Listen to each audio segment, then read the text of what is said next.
Part 2. After completing the formalities, my colleagues heard the news and insisted on a farewell meal to celebrate my upcoming wedding. I didn't decline and booked a table at a restaurant Ethan and I frequented. It was one of the few restaurants I knew, and the food was genuinely good. Halfway through the meal, I excused myself to go to the restroom, only to run into Amanda. She greeted me warmly. "Didn't expect to see you here, too. You know, this was the restaurant Ethan first brought me to back in college. We've come here so many times." I gave her a polite smile and was about to leave, not considering our relationship close enough for small talk, but she didn't seem to feel the same. Just as I was about to go, she stopped me again. "I noticed last time that Ethan always rinses the shrimp in water before peeling it for you. Do you also not eat spicy food?" The word also made me pause for a moment. The truth is, I do enjoy spicy food, but every time Ethan peeled shrimp for me, he'd insist on rinsing it in water. He always said it wasn't good for a girl to eat too much spice. I had always thought he was looking out for my health, but now, I realized it was simply a habit. The one who didn't eat spicy food, the one he was thinking of, is Amanda. Seeing that I was silent, she tilted her head slightly, carefully studying my face. "I've wanted to say this since the first time we met. Don't you think we look very much alike, little sister?" In that moment, I had never felt such humiliation and disgrace. Under her triumphant gaze, I could only flee in panic. Back in the private room, my colleague's warmth began to thaw my icy blood. Just as I was about to cast aside that unpleasant encounter, the door to the room swung open. Seeing the two full tables of people, Ethan froze for a moment, then locked eyes with me. I could see the restrained anger in his gaze, though I couldn't understand why. He clenched his fists, before finally calling my name, ordering me outside. Puzzled, I followed him out, only to be met with a hard slap in the corridor. It was the first time he had ever hit me. As I stared at him in disbelief, he showed no sign of guilt or hesitation, just pure fury. "Why did you push Amanda? You knew she had a twisted ankle. I told you I'd explain things when we got back,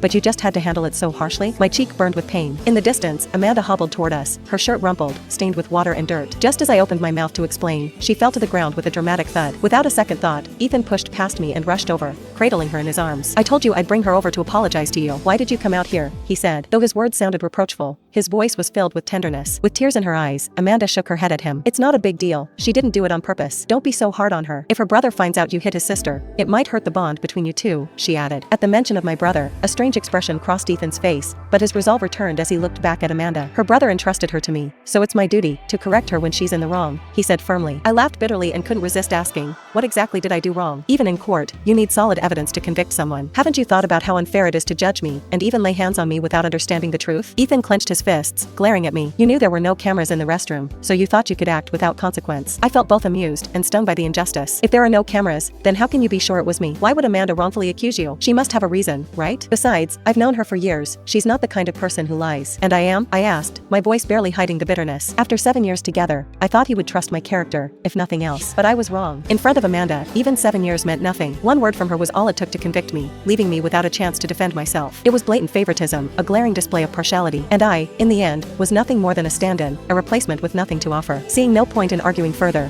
I turned to leave, ignoring Ethan's furious commands to stay. With the mark of his slap still on my face, I didn't want to ruin my colleague's mood, so I chose not to return to the private room. Instead, I went to the front desk, paid the bill, and sent them a message. Something urgent came up, so I had to leave. "Enjoy the meal and drinks, it's on me." Dragging my exhausted body back home, I took a long, detailed look at this place where I'd lived for the past 7 years. Every corner held memories of Ethan and me, once so beautiful, now stabbing into my heart like 1,000 sharp blades. I found a large cardboard box and, unable to sleep, spent the night erasing those remnants of happiness. There were slippers with our cat and dog love diary design, the matching couple mugs that fit together, the keychains that sensed each other within 10 meters, and a whole box of photos and portraits. These were once the only proof of our relationship, especially in those times when I felt insecure. Now, there was no need for any of it. Ethan didn't come home for half a month. In that time, apart from finishing my design drafts, I nearly cleared out the entire house. I even disposed of the furniture I'd chosen myself, leaving the place as it was when I first moved in, black and white, so minimalist that you could see the entire room in a single glance. The night before I left, I thought I should at least say something to Ethan, so I called him, but every time I dialed, he kept rejecting my calls. After a while, he sent me a message. "If you haven't realized your mistake and aren't genuinely ready to apologize to Amanda,